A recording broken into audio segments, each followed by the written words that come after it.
TTS maastikurobotit. Et kes on juba kasutanud piipotti ja bluepotti, siis siin on hästi palju tuttavaid nuppe.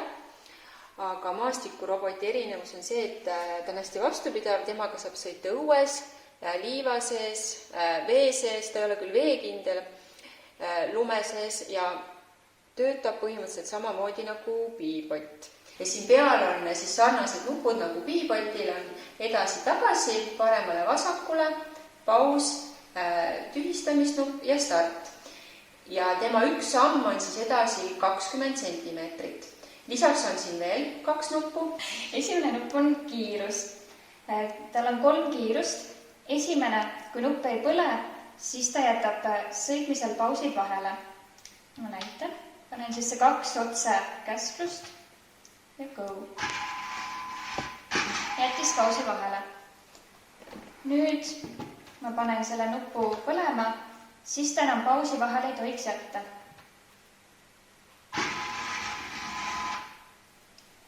Ja nüüd, kui nupp vilgub, see tähendab, et on 3. kiirus ja 3. kiirusel ta sõidab samamoodi sujuvalt, aga lihtsalt keeramine on kiire. Ma võin lihtsalt näidata seda keeramist ka.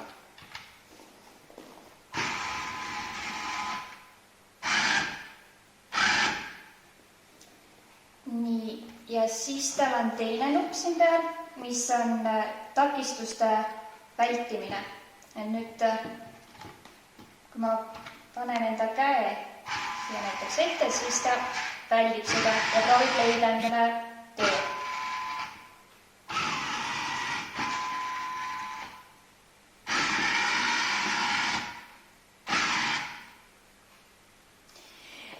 Lisaks nuppudele saab siis maastikurobotit juhtida TTS-i käsulugejatega, mis on siis tuttavad blueboti programmeerimisest.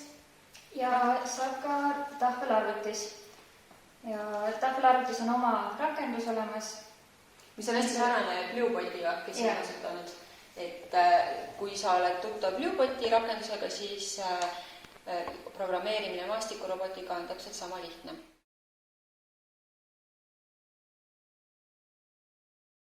Nüüd me näitame, kuidas maastikurobotil teha programmi käsulugeja abil ja maastikuroboti ülesanne on jõuda raja lõpus oleva karikani.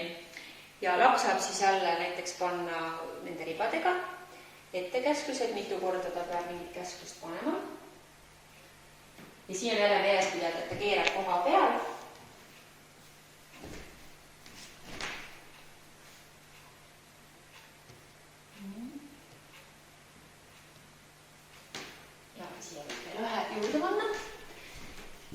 Ja nüüd tuleks siis robot ära ühendada käsulugejaga. Nüüd me näitame, kuidas ühendada käsulugejad maastikurobotiga.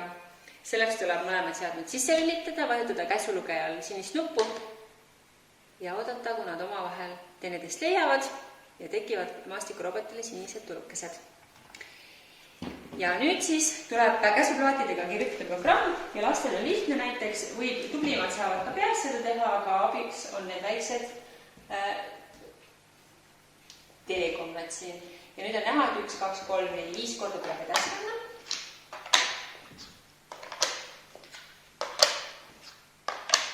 Pöörata paremale ja siin see pööramine on 90 kraadi ja hetkel siis maastikurobot pöörab ka 90 kraadi.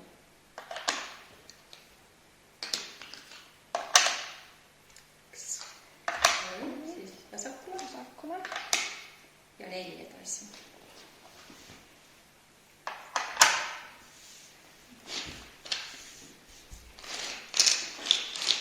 Peab kasutama kordust just. Näitan siit need ära. Kes on kasutanud lisaplaate blueboti programmeerimisel, siis saab kasutada ka kordusmärke. Ja proovime siis, kuidas me välja tuli.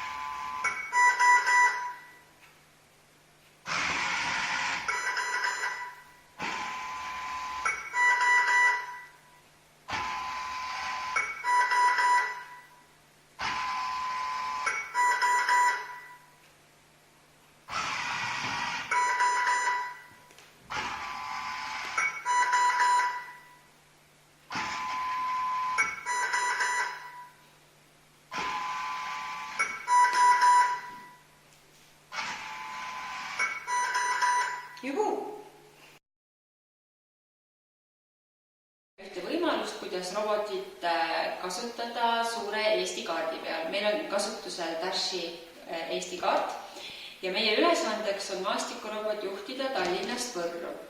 Et kuna roboti üks samm on 20 sentimeetrit, siis me oleme siia valmis pannud 20 sentimeetrised ribad, mille järgi lapsel on lihtsam programmeerida. Et teeme programmi ette või teekonna ette nende ribadega. Alustame Tallinnast, et me jõuaksime Võrru. Ja siin on näha, et robot peab sõitma 5 korda edasi. Nüüd ta peab pöörama ja pööramisega peame arvestama seda, et ta pöörab koha peal. Ja kui ta on ära pööranud, siis ta sõidab jälle edasi. Ja nüüd on enam-vähem Võru kohal ja siin selle koha peal peaks ta uuesti pöörama. Kui selline teekond on ette antud, siis laps saab nüüd kirjutada selle järgi robotile programmi. Et kõigepealt siis edasi peaks vajutama 1, 2, 3, 4, 5 korda. Ma kõigepealt kustutan vana programmi ära. 5. Nüüd tuleb pööramine ja peab arvestama, et pööramine on 45 kraadi, siis peab 2 korda vajutama. Siis peab jälle edasi sõitma 1, 2, 3, 4, 5 korda. Pöörama paremale ja 1 kord siis edasi sõitma. Ja nüüd me võtame need teekonna ribade eest ära, oleme roboti Tallinnasse ja vaatame, kas ta jõuab Võrru kohale.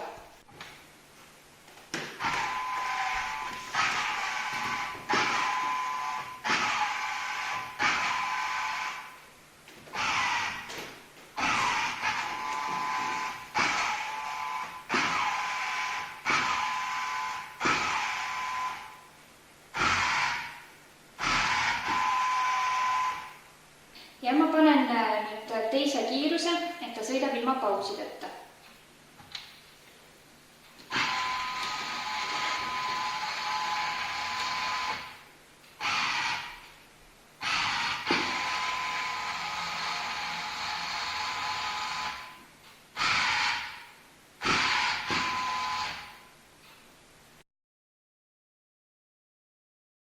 Nüüd me näitame, kuidas maastikurobot väldib takistusi ja robot on ühendatud nutiseadmega ja programm on kirjutatud äppis.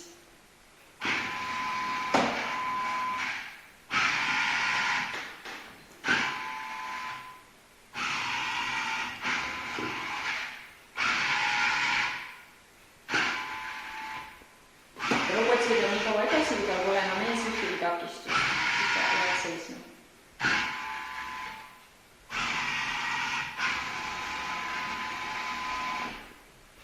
Nüüd me näitame, kuidas maastikurobot sõidab üle takistuste.